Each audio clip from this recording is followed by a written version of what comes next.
Hello dear students, कैसे हैं आप सभी। आज हम वर्कशीट नंबर 6 हल करने जा रहे हैं और ये भी एक क्या है, सीन पैसेज है। लिखा हुआ है, आप यहाँ देख सकते हैं, सीन पैसेज है ये। और इसका हिंदी अनुवाद बताता हूँ मैं पहले, फिर इसके प्रश्न उत्तरों को हल करेंगे हम। I am waited for in Egypt. I am waited for in Egypt. I am waited for in Egypt कि मेरा मिस्र में, इजिप्ट का अर्थ है मिस्र देश से, कि मेरा मिस्र देश में क्या किया जा रहा है, इंतजार किया जा रहा है, वहाँ पर मेरा वेट किया जा रहा है। I am waited for in Egypt. Answered the swallow, swallow ने उत्तर दिया। स्वेलो अब्बाबिल पक्षी होता है एक, कि अब्बाबिल पक्षी ने उत्तर दिया कि मेरा कहाँ पर इंतजार किया जा रहा है, इजिप्ट में इंतजार किया जा रहा है। Swallow swallow little swallow sad the prince, said यानी कहा, द प्रिंस यानी राजकुमार। फिर राजकुमार ने कहा कि स्वेलो स्वेलो लिटिल स्वेलो के छोटे अब्बाबिल, far away across the city, far away across the city I see a young man in a garret, कि बहुत दूर, फार अवे बहुत दूर, अक्रॉस द सिटी शहर के उस पार, आई सी मैंने देखा, ए यंग मैन मीन्स एक युवा आदमी को, इन ए गैरेट मीन्स एक अटारी में, कि मैंने शहर से दूर उस पार एक युवा आदमी को एक गैरेट के अंदर देखा है, एक अटारी के अंदर मैंने उसको क्या किया है, देखा है। ऐसा कह रहे हैं, प्रिंस कह रहे हैं, हैप्पी प्रिंस कह रहे हैं। ये बात किसको, अब्बाबिल पक्षी को कह रहे हैं। ही इज लिनिंग ओवर, और वो झुका हुआ है। ही इज लिनिंग ओवर, वो झुका हुआ है किसके ऊपर, ए डेस्क यानी एक मेज के ऊपर, कवर्ड मीन्स ढके हुए हैं, उस हिज डेस्क जो है, उसकी जो मेज है, कवर्ड विद पेपर्स, कागजों से ढकी हुई है, एंड और in the glass by his side, और उसके जो बगल का जो ग्लास है, कांच है, देयर इज ए बंच, वहां पर एक गुच्छा है, withered violets, bunch of withered violets, withered यानी मुरझाए हुए, विदर्ड करते हैं मुरझाए हुए, और वायोलेट्स करते हैं बैंगनी रंग के फूलों से संबंधित, कि बैंगनी रंग के फूलों से संबंधित एक मुरझाया हुआ, उसके पास में बगल में बंच रखा हुआ है, गुच्छा रखा हुआ है। हिज हेयर, उसके बाल, इजनी है, ब्राउन मीन्स भूरे, और उसके बाल भूरे हैं और क्रिस्प हैं। क्रिस्प का अर्थ घुंघराले भी हम कह सकते हैं, कि उसके बाल बिल्कुल क्रिस्प हैं, घुंघराले हैं। एंड हिज लिप्स, और उसके होठ, आर रेड, लाल हैं, एज ए पोमीग्रेनेट, एक पोमीग्रेनेट की तरह, अनार की तरह है। And he has large and dreamy eyes, और उसकी आंखें बिल्कुल क्या हैं, लार्ज हैं, बड़ी हैं, और ड्रीमी हैं, बिल्कुल स्वप्निल हैं। ही इज़ ट्राइंग, वो कोशिश कर रहा है, टू फिनिश यानी समाप्त करने की, ए प्ले मीन्स एक नाटक, फॉर द डायरेक्टर निर्देशक के लिए, ऑफ द थिएटर यानी रंगमंच के, और वह रंगमंच के निर्देशक महोदय के लिए एक नाटक क्या कर रहा है, समाप्त कर रहा है, पूरा कर रहा है। ये बात कौन कह रहा है, ये बातें सारी हैप्पी प्रिंस कह रहे हैं। किससे कह रहे हैं, श्वेलो से कह रहे हैं, अब्बाबिल पक्षी से कह रहे हैं, कि वहाँ एक युवा आदमी है और वह अपने एक नाटक को पूरा करने का प्रयास कर रहा है। लेकिन समस्या क्या है, बट लेकिन ही इज, वह है, too means be, cold to write, अर्थात इतनी ठंड है, कोल्ड है, टू राइट लिखने में, एनी मोर और ज़्यादा, देर इज़ नो फायर, कि यहाँ पर कोई आग भी नहीं है, in the great, in the great यानी जाली में, अंगीठी में, कि जाली में कोई आग भी नहीं है। एंड और हंगर यानी भूख, हैज़ मेड बना चुकी है, हिम यानी उसको, फेंट यानी बेहोश, और भूख के कारण वो बेहोश हो रहा है, और ठंड के कारण वह लिख नहीं पा रहा है, और आग भी वहाँ पर अंगीठी में नहीं है। I will wait with you one night longer, I will wait मैं इंतजार करूंगा, विद यू मीन्स तुम्हारा, वन नाइट लॉन्गर एक रात और, सैड द स्वेलो, स्वेलो पक्षी ने कहा, स्वेलो पक्षी ने कहा कि मैं तुम्हारा एक रात और इंतजार करूंगा। हु रियली, वास्तव में, हैड ए गुड हर्ट, उसका हृदय अच्छा था।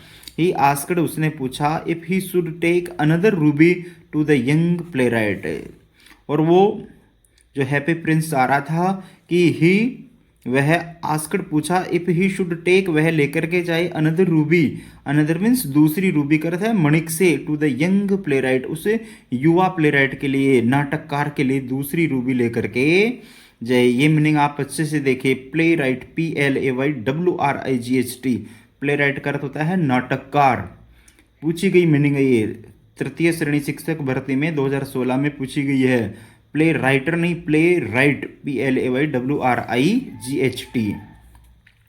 अलास, दुर्भाग्य से, I have no ruby now, कि मेरे पास में अब कोई मणि नहीं है। सेड द प्रिंस, राजकुमार ने कहा। My eyes are all that I have left, कि केवल मेरे पास में मेरी आंखें ही थी जिनको मैंने क्या कर दिया, लेफ्ट कर दिया।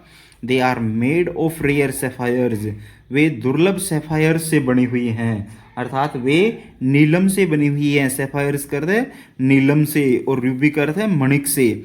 विच वर ब्रोट, जो लाई गई थी, out of India 8,000 years ago, हजारों वर्ष पहले भारत से क्या करी गई थी, वो लाई गई थी।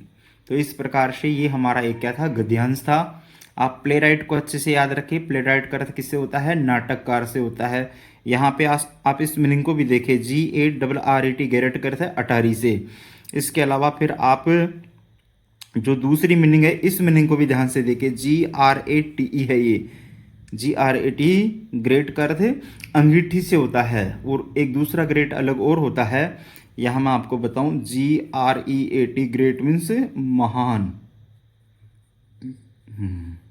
और दूसरा ग्रेट है GRATE, ग्रेट का अर्थ जाली या अंगीठी से है, जाली या अंगीठी से है। अब इसके बाद में इसके प्रश्न उत्तर देखते हैं, और जो एक लाइन के आंसर वाले क्वेश्चंस हैं मैंने उनके उत्तर लिख रखे हैं पहले से ही, ताकि हमारा समय बच जाए। पहला प्रश्न है, what did the prince see across the city. What means क्या, डिड द प्रिंस यानी राजकुमार ने, सी यानी देखा, अक्रॉस द सिटी यानी शहर के उस पार, शहर के उस पार राजकुमार ने क्या देखा था।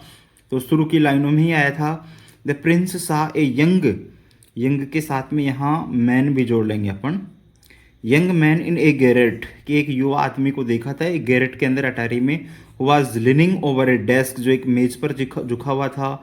कवर्ड विद पेपर्स, जो पूरी की पूरी मेज है कागजों से ढकी हुई थी। सी वर्ब फॉर्म आया ना इसमें, सी और सा और सीन, ये इसके तीनों फॉर्म में, सी सा और सीन, सी सा और सीन।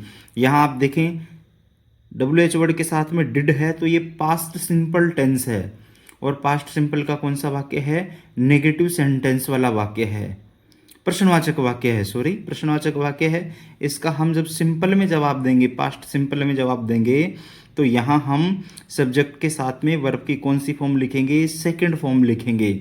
आप देख रहे हैं ना, डिड के साथ में यहाँ पर फर्स्ट फॉर्म है, लेकिन उत्तर देंगे तो सेकंड फॉर्म काम में आएगी सब्जेक्ट के साथ में। फिर इसके बाद में देखो दूसरा, व्हाई डिड द मैन फेंट। अब जो दूसरा प्रश्न है वो देखते हैं अपन, व्हाई डिड द मैन फेंट, आदमी बेहोश क्यों था। तो इसका उत्तर भी मैंने यहाँ लिख रखा है कि आदमी बेहोश क्यों था। The man fainted because of hunger, कि आदमी है भूख के कारण क्या था, बेहोश था, फेंटेड था, फेंट करते बेहोश होने से। तीसरा प्रश्न है, who had a good heart, कि गुड हर्ट किसका था। तो इसका आंसर है swallow had a good heart, कि स्वेलो पक्षी का, स्वेलो करता है अब्बाबिल पक्षी का क्या था, गुड हर्ट था, अच्छा हृदय था।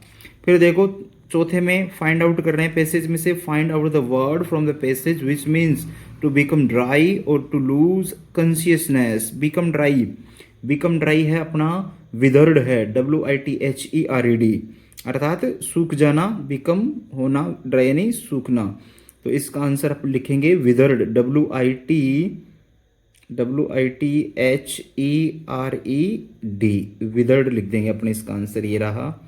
और टू लूज कॉन्शियसनेस, चेतना को खो देना, ये हो जाएगा अपना फेंट, बेहोश हो जाना, FAINT, फेंट मीन्स बेहोश हो जाना। इसके बाद में हम नेक्स्ट प्रश्न पे आ जाते हैं, और नेक्स्ट प्रश्न कह रहा है अपना, I will wait with you one night longer, कि मैं एक रात्रि और तुम्हारा क्या करूंगा, इंतजार करूंगा। तो ये बात कौन कह रहा है, स्वेलो कह रहा है, अब्बाबिल पक्षी कह रहा है।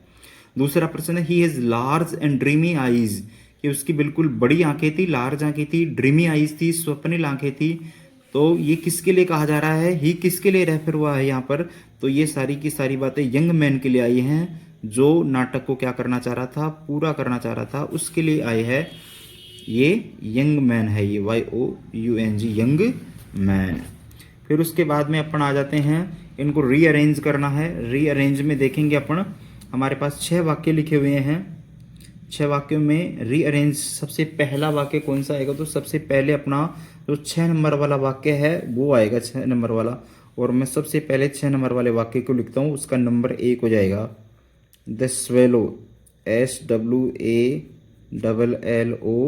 Swallow answered, ANSWERED, swallow answered,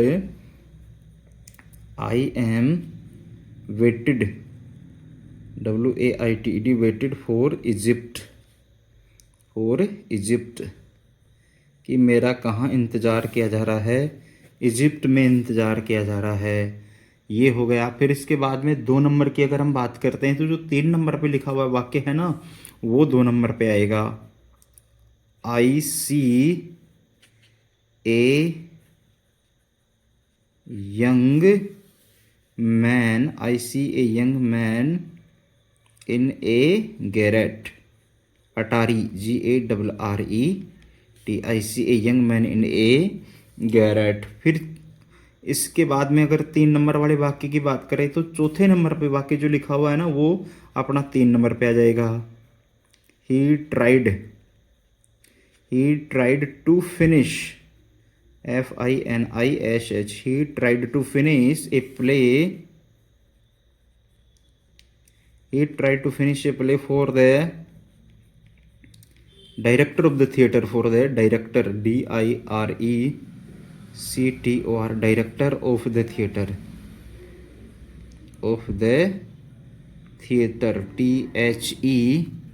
THEATRE, theatre है, अच्छे से देख लें, THEATRE, थिएटर। फिर अपने को 4 नंबर पे वाक्य चाहिए, तो 4 नंबर पे अपन लिखेंगे जो 2 नंबर वाला वाक्य है वो अपना कहाँ पर आएगा, 4 नंबर पे आएगा। 2 नंबर वाला वाक्य कौन सा है, हंगर हैज़ मेड हिम फेंट, हंगर हैज़ मेड हिम फेंट, हंगर हैज़ मेड हिम फेंट, कि हंगर उसको क्या कर चुकी थी, फेंट कर चुकी थी, बेहोश कर चुकी थी। फिर 5 नंबर पे हम बात करें कि 5 नंबर पे कौन सा वाक्य आएगा, तो 5 नंबर पे अपना वाक्य आएगा, 5 नंबर वाला ही आएगा। The prince said I have no ruby now, 5 number पे अपना 5 नंबर वाला ही वाक्य आ जाएगा। The prince said